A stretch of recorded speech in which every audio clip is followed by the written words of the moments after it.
Olá pessoal, tudo bem?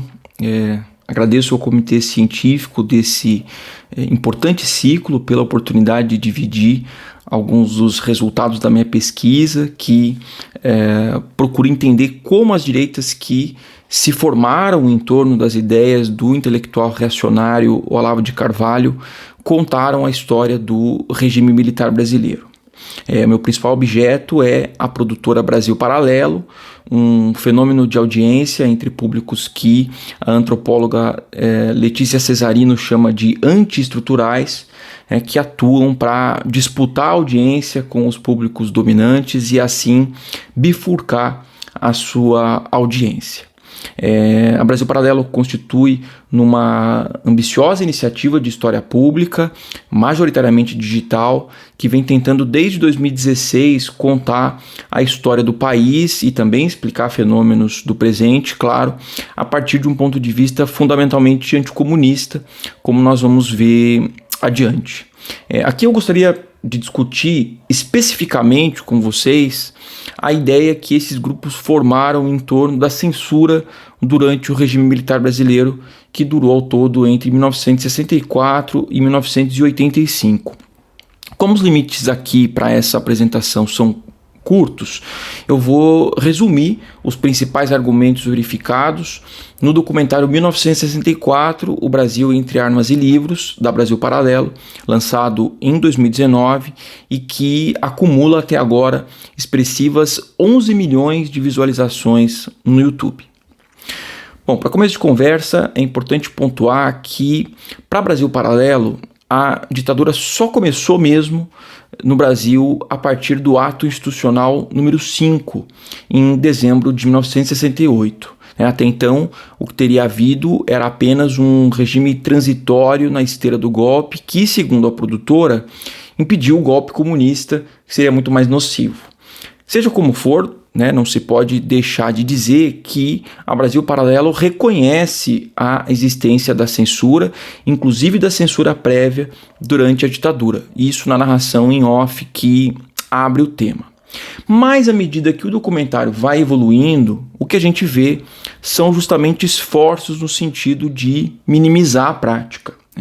E isso a partir de 4 argumentos principais. O primeiro deles é que, embora a censura tenha existido, ela teria sido muito pouco profissional. O segundo é que a censura só teria se ocupado com besteiras, como pornografia e outras imoralidades. Em terceiro lugar, os festivais de música e demais manifestações artísticas teriam passado incólumes pelo regime. O quarto é que ele também teria deixado passar o que realmente importa, especialmente a circulação de ideias marxistas no mercado editorial e nas universidades. E nesse sentido há também quem vá além, caso do youtuber católico Bernardo Kister, que nega a censura à teologia da libertação no Brasil e por fim se pergunta: que ditadura é essa? Enfim, acho que aqui já cabem algumas observações. Acho inclusive que dá para a gente começar mais ou menos do fim para o começo. Primeiro que a censura atingiu, sim, muitos teólogos da libertação. O Semanário Católico O São Paulo, por exemplo, permaneceu em censura prévia de 1972 até 1978, quer dizer, bem depois que a maioria da imprensa já tinha sido liberada e pouco antes da anistia. Isso sem contar os inúmeros casos de religiosos envolvidos ou suspeitos de algum envolvimento com a luta armada, alguns presos, torturados e assassinados pelo regime. A lista de religiosos perseguidos de alguma forma chega a cerca de 50 pessoas. Embora existam divergências sobre os números reais da prática, a censura também atingiu o mercado editorial. Um levantamento da professora Sandra Reimão mostra que, em alguns anos, o percentual de vetos é bizarro. Por exemplo, 82% em 1975, quando teoricamente já vigorava, né, a abertura lenta, gradual e segura prometida pelo presidente Geisel. Né, esses textos eles eram submetidos ao Departamento de Censura e Diversões Públicas.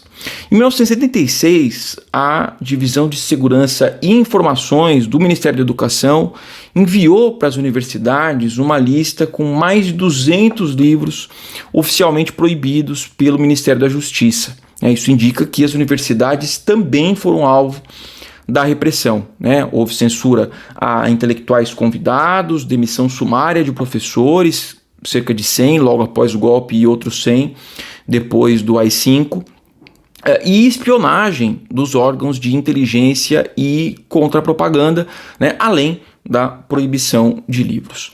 Agora, um aspecto importante para mencionar é que, ao menos entre os autores internacionais proibidos, né, predominam obras de teor revolucionário, né, e que constituíam praticamente um chamamento à ação. Então, por exemplo, enquanto Frantz Fanon e Che Guevara são vetados, o Hitler também, o Karl Marx não.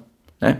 Seja como for, o fato é que a censura não só existiu como numa admissão etérea, né, de existência irrelevante, mas exerceu impacto significativo na circulação de ideias aqui no Brasil durante o regime.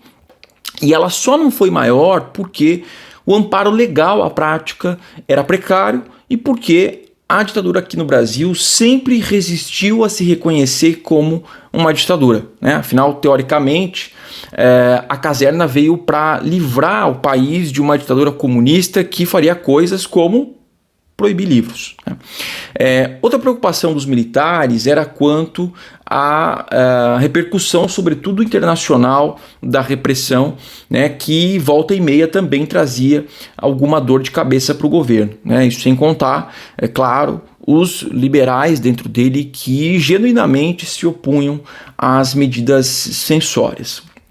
Bom, eu estou falando exclusivamente dos livros, né, que são um tema até menos comentado, mas também é amplamente conhecida, né, a censura a outros produtos culturais, né, peças de teatro que foram muito contundentes na crítica aos militares desde o começo e por isso mesmo sofreram muito com a censura, filmes, telenovelas e música, né, são muito conhecidos, né, os casos de compositores que encontraram as soluções mais inventivas para conseguir driblar os censores, mas eles demandariam uma apresentação específica.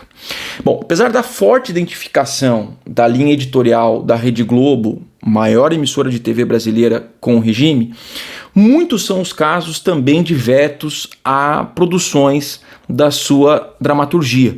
Alguns deles na íntegra, né? O caso da novela Despedida de Casado, em 1976.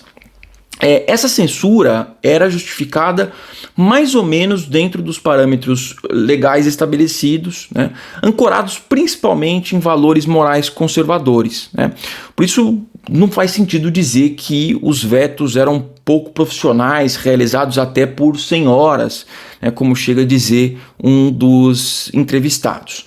O que havia, isso sim, como demonstra muito bem o professor Carlos Fico, sobre as cartas que cidadãos enviavam para a censura no período, era uma demanda social por mais censura nos meios de comunicação, né, notadamente na TV.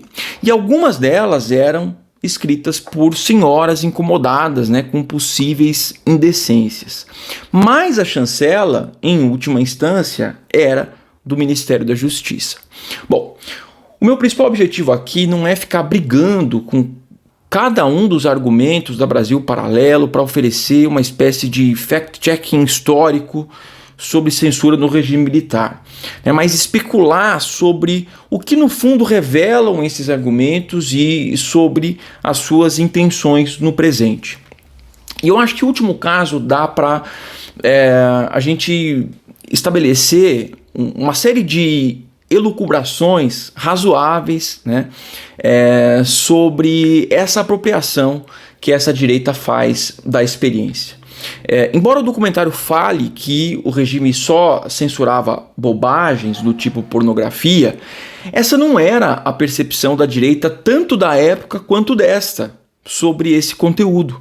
Quer dizer, os anticomunistas também vão atribuir à esquerda a responsabilidade pela decadência moral da civilização ocidental. Numa dessas cartas que eu mencionei, uma senhora que reclama das mulheres com pouca roupa na abertura de um famoso programa dominical da TV Globo diz que, aspas para ela, nosso querido Brasil não é comunista como nos estrangeiros. O Decreto-Lei 1077 de 1970 diz que o expediente atentatório à moral e aos bons costumes, aspas, obedece a um plano subversivo, que põe em risco a segurança nacional.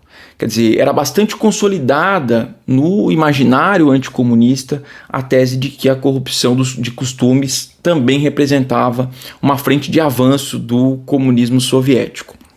Bom, não deixa de ser uma fantasia, porque as principais características dessa decadência, hedonismo, liberalização sexual, etc., são muito mais desdobramentos das formas de vida nas sociedades capitalistas do que qualquer outra coisa, Mas, seja como for, essa é uma percepção que ganhou força com a derrota da luta armada e os militares, afinal, precisavam continuar alimentando o fantasma do inimigo interno para justificar o regime e seus dispositivos autoritários.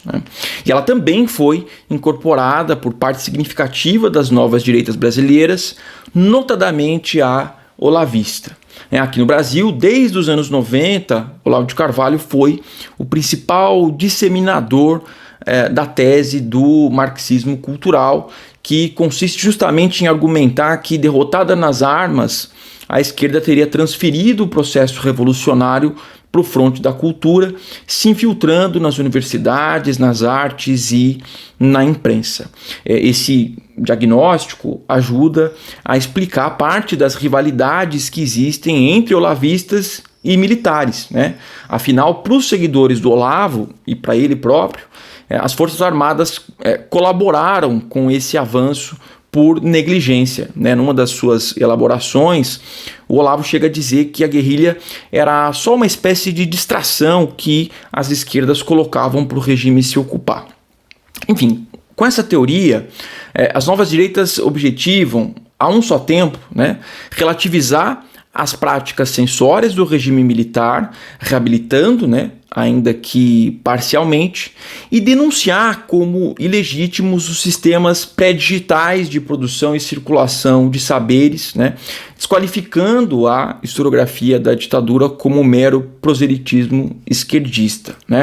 Em meio ao grave quadro presente que a Cesarino chamou de crise do sistema de peritos, esses atores, aproveitando-se das condições criadas pela plataformização, buscam se cacifar junto à opinião pública para ocupar os lugares tradicionalmente reservados a pesquisadores, professores e jornalistas no debate público.